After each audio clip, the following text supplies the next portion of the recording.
رمضان المبارک میں کسی غریب کی مدد کرنی ہے تو ساتھ اس کی عزت بھی کرنی ہے۔ نبی پاک علیہ السلام کے دروازے پر جب یہ جملہ ایک ہے لیکن بڑا قیمتی ہے، صحابہ کہتے ہیں جب ہم دروازہ رسول پہ جاتے تھے خیرات بھی ملتی تھی اور عزت بھی ملتی تھی۔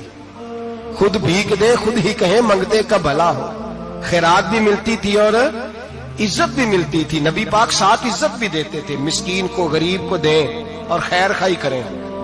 جوتے بیچنے والے جوتوں کے ریٹ سستے کریں، کپڑا بیچنے والے کپڑے کا ریٹ، درزی صاحب بھی ریٹ سستا کریں، دکاندار بھی چیزوں کا ریٹ، حکیم صاحب پیسے کم لیں، ڈاکٹر پیسے کم کریں، حکومت نرخوں میں کمی کرے اور یہ کام اجتماعی طور پہ کریں۔ میرے نبی پاک نے فرمایا رمضان غمخواری کا مہینہ ہے، اس میں غمخواری کرنی ہے، دوسرے کا خیال کریں، اظہار کریں، قربانی کریں۔ یہاں ہر چیز کا ریٹ بڑھ جاتا ہے رمضان شریف میں، ہر آدمی کہتا میرا سیزن آ گیا ہے، توجہ بڑھائیں، خیال کریں، غمخواری کا مہینہ ہے۔ اور پھر آپ لوگوں سے یہ بھی گزارش ہے کہ رمضان المبارک کا جب مہینہ آئے تو جس آدمی کے ساتھ نیکی کرنی ہے وقت پہ کریں۔ کسی غریب کو پیسے دینے ہیں، کپڑے دینے ہیں تو یکم رمضان کو دیں۔ میں اکثر دوستوں سے پوچھتا ہوں، میں کہتا ہوں قاری صاحب نو جوڑا کدو دیندے ہو؟ کہندے 27 والے دن۔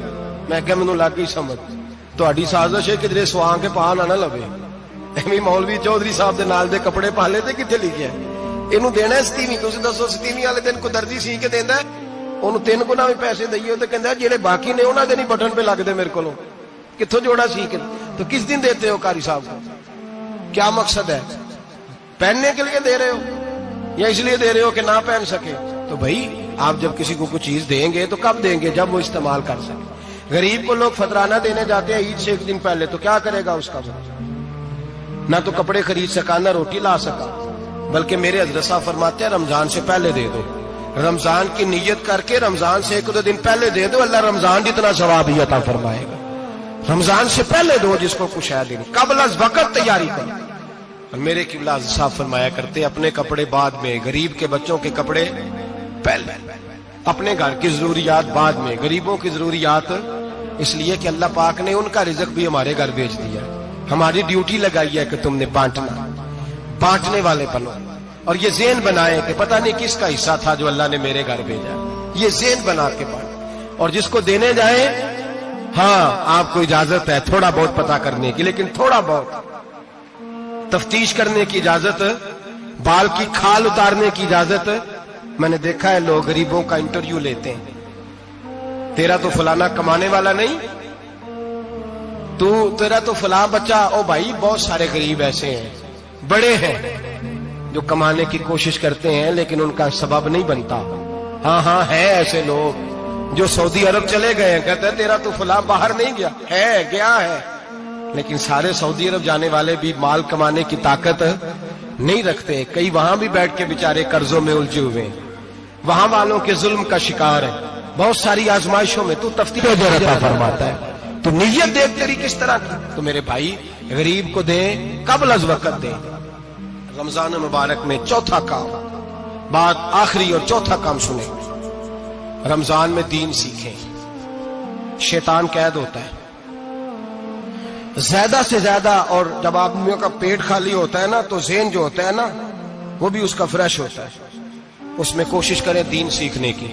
میرے نبی کریم صلی اللہ علیہ وسلم نے اس دین کو علم کا دین قرار دیا ہے، شعور کا دین قرار دیا ہے، فہم کا دین قرار دیا ہے۔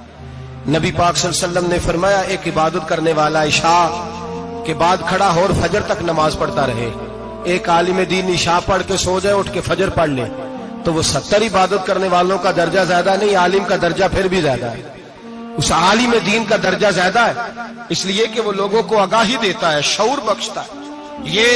یہ دین جو ہے یہ، اور نبی پاک صلی اللہ علیہ وسلم نے فرمایا عبادت کرنے والے پر عالم کا درجہ اتنا ہی زیادہ ہے جتنا میرا درجہ اپنے غلاموں پر زیادہ ہے۔ عالم کو حضور نے اتنا بڑا مقام دیا۔ دین سیکھیں، شعور حاصل کریں، یہ فقاہت کا دین ہے، شعور حاصل کرنے کا دین ہے۔ اور نبی پاک صلی اللہ علیہ وسلم نے فرمایا دین کی ایک بات سیکھ لینا 1000 نفل پڑھنے سے زیادہ درجہ رکھتی ہے، دین کی ایک بات سیکھ لینا 1000 جنازے میں شرکت سے زیادہ درجہ رکھتی ہے، دین کی ایک بات سیکھ لینا، میرے نبی پاک صلی اللہ تعالی علیہ وسلم ارشاد فرماتے 1000 مریض کی عیادت کرنے سے زیادہ درجہ رکھتی ہے۔ فرمایا جس نے رات کے ایک لمحے میں دین کی ایک بات سیکھی اللہ اسے ساری رات عبادت کرنے سے زیادہ ثواب عطا فرمائے گا. میرے ایسا فرمایا کرتے جب سیکھنے والے کو یہ ثواب ملے گا تو بتائیے سکھانے والے کو کتنا ثواب ملے, اسے اللہ کتنا درد. رمضان آ رہا ہے, شیطان قید ہے, دین پھیلانے کی کوشش کریں, جدوجہد کریں. بڑی نیند آتی ہے فجر پڑھ کے, لیکن اگر کسی کا ارادہ بن جائے کہ دین سیکھنا بھی ہے اور دین بچوں کو, تو پھر کوئی نیند غلبہ. ایک مثال ایک عالم نے سمجھائی. کوئی بزرگ تھے درویش عالم, ان کے پاس ایک عورت آئی, کہنے لگی میں بچوں کو سویرے بڑا جگاتی ہوں, بچے جاگتے نہیں نماز کے لیے. بڑا عجیب جواب دیا بزرگوں نے, درویش نے, عالم نے. کہنے لگے بی بی کیوں نہیں جاگتے, جگایا کر, بیدار کیا کر, اٹھایا کر. کہنے لگی بڑی جدوجہد کرتی ہوں, اٹھتے نہیں, بیدار نہیں ہوتے. اللہ والے تھے نا. کہنے لگے یہ بتا اگر اس کمرے میں آگ لگ جائے تو پھر بچوں کو کیسے بیدار کرے گی, آگ سے بچانے کے لیے کیا کرے گی؟ پھر تو بالوں سے پکڑ بھی گھسیٹنا پڑا تو گھسیٹ کے کمرے سے لاؤں گی, پھر تو چوٹیں لگتی ہیں تو لگ جائے, پھر میں پرواہ نہیں کروں گی. آپ فرمانے لگے یوں سمجھ لے جہنم کی آگ جل رہی ہے, اگر تیرے بچے نے نماز نہ پڑھی تو آگ لگ جائے گی, اگر اس نے عبادت نہ کی تو اسے آگ, اب جیسے بھی تجھے اٹھانا پڑتا ہے اٹھا گھسیٹ کے باہر لا, لیکن اس کی نماز قضا. نیند بڑی آ رہی ہے سویرے, لیکن اگر دین نہ سیکھا تو مشکل ہو جائے گی. جیسے بھی اپنے آپ کو جگانا چاہیے, ہمت کرنی چاہیے, دلیری کرنی چاہیے. ہمیشہ مدحت خیر الانام میں گزرے. احمد کبیر رفاعی کہتے میں گزر رہا تھا, ایک دن میرے ساتھ ایسا ہوا کہ میں گزر رہا تھا کھیت کے اندر سے, ادھر بھی پانی تھا ادھر بھی پانی تھا. ہوتا ہے نا پانی پانی ہوتا ہے فصلوں میں کئی دفعہ. کب ہوتا ہے زیادہ پانی؟ نہیں جب کدو کری ہے جی, اور جب کدو کرتے ہیں نا تو دونوں جانب پانی بھرا ہوتا ہے نا جی. وہ ٹریکٹر بھی پانی میں چلتا ہے. میں پینڈو ہوں نا, مجھے زیادہ پتا ہے کہ کیا حالات ہوتے ہیں. تو وہ ادھر بھی پانی ادھر بھی پانی, تو درمیان میں سے وہ منڈیر ہوتی ہے چھوٹی سی, بات ٹاکھیدہ اپنی زبان ہے. تو کہتے ہیں ادھر بھی پانی تھا ادھر بھی پانی تھا. سید احمد کبیر رفاعی کہتے ہیں میں گزر رہا تھا, عصر کی نماز کا ٹائم ہو گیا, میں جلدی جلدی جا رہا, سامنے سے کتا آ گیا. انسان اشرف المخلوقات ہے, لیکن وہ اللہ کا شکر کرے گا کہ اس نے مجھے اشرف بنایا ہے. یہ نہیں کہہ سکتا کہ یہ مخلوق حقیر ہے, یہ بری ہے, یہ نہیں کہہ سکتا. شکر کرے کہ مجھے اللہ نے اشرف. سید احمد کبیر رفاعی کہتے ہیں کتا آ گیا سامنے سے. اب کتا آیا تو مجھے جلدی تھی, کتا بھی بھیگا ہوا تھا. اب میرا دل کرے کہ کتا نیچے اترے تو میں گزروں, کتا کھڑا ہے کہ یہ سائیڈ پہ ہو تو میں گزروں. کہتے ہیں دیر ہو گئی تو مجھے ڈر لگتا تھا, میں نے کبھی کتے کو بھی نہیں جھڑکا تھا, کبھی کتے کو بھی, اپنی اتنی حیثیت ہی نہیں, جھڑکا ہی نہیں کبھی کسی سے. آپ فرماتے ہیں دیر ہو گئی تو میں نے کہا یا اللہ, حضرت سید احمد کبیر کہتے ہیں میں نے کہا یا اللہ اس کتے کو زبان ہی دے دے, میں اسے کچھ سمجھا ہی دوں, اسے زبان ہی دے دے, تو قادر مطلق ہے, اسے زبان دے دی. تو میں نے کتے سے کہا نیچے اتر جا, میں نے نماز پڑھنی ہے. تو کہنے لگا بابا جی آپ اتر جائیں, آپ اتر جائیں, آپ اتر جائیں, میں کیوں اتروں؟ تو سید احمد کبیر رفاعی کہتے ہیں میں نے اس سے کہا کہ بات یہ ہے کہ میرے اوپر نماز فرض ہے, تیرے اوپر فرض نہیں, تو میں نے نماز پڑھنی ہے. اگر میں کھیت میں اتر گیا تو کیچڑ ہے, میرے کپڑوں کو مٹی لگ جائے گی, پتہ نہیں پانی پاک ہے کہ ناپاک ہے. تو اتر جا, تیرے اوپر نماز نہیں فرض, تو مجھے جانے دے. تو سید احمد کبیر رفاعی کہتے ہیں اس نے ایسی بات کی کہ میرے اوپر وجد طاری ہو گیا. کتے نے بات کی تو میں کانپنے لگا. راتی جاگے شیخ صدامے, راتی جاگ دے کتے, تیتھوں اتے مالک دا در مول نہ چھڑ دے, پاویں مارو 100 جتے, تیتھوں اتے وہ ایک برکی دا قدر پچھانن, پاویں مالک ہو من ستے, تیتھوں اتے رکھا سکھا کھا, دنے جا رکھاں وچ ستے, تے تیتھوں اتے اٹھ بلیا چل یار منا لے نہیں تے بازی لے گئے نہیں کتے. اٹھ بلیا چل یار منا لے نہیں تے بازی لے گئے کتے, تے تیتھوں اتے. سید احمد کبیر رفاعی کہتے ہیں وہ مجھے کہنے لگا آپ اتر جائے. تو میں نے کہا بھائی میرے اوپر نماز فرض ہے, تیرے اوپر فرض نہیں, تو اتر جا, میرے کپڑے آلودہ ہو جائیں گے تو کیا کروں گا.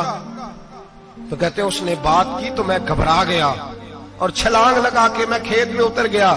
مجھے کہنے لگا بابا جی کپڑے اگر آپ کے کیچڑ سے آلودہ ہو گئے تو پانی سے صاف ہو جائیں گے، اور اگر مجھے حقیر جان کے آپ کا دل آلودہ ہو گیا تو 7 سمندروں سے بھی صاف نہیں ہوگا۔ کپڑے پانی سے دھل جائیں گے، اور دل اگر تکبر سے آلودہ ہوا تو 7 سمندروں سے بھی صحیح ہو سکتا نہ حقیر نہیں جاننا، نہ مولوی کو، نہ صوفی کو، نہ درویش کو، نہ کھیت میں کام کرنے والے کو، نہ پٹھے پہ مزدوری کرنے والے کو، نہ گاڑی کا شیشہ صاف کرنے والے کو، نہ تیل ڈالنے والے کو، نہ کسی کو حقیر نہ جان، نہ کسی کے حال پہ طنز کر، نہ کسی کے غم کا مذاق اڑا، وہ جسے چاہے جیسا نواز دے۔ یہ مزاج لطف رسول ہے۔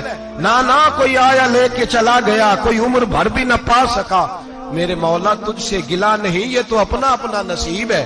بھائی حقیر نہیں جاننا۔ سید احمد کبیر رفاعی فرماتے ہیں وہ کتا تو گزر گیا، میں دوڑا گھر گیا، جا کے میں نے غسل کیا، کپڑے بدلے۔ فرماتے ہیں پہلے بھی میں اثر پڑتا تھا، پر آج جب نماز پڑھی تو بڑا ہی مزہ آیا۔ میں سر سجدے میں رکھوں میرا اٹھانے کو جی ہی نہ چاہے، میں رکوع میں جاؤں تو میرا سر اٹھانے کو دل ہی نہ چاہے، میرا دل کرے آج مغرب لیٹ ہو جائے، آج سورج دیر سے غروب ہو، میں آج سارا دن اثر ہی پڑتا رہوں۔ بھائی جب تو آج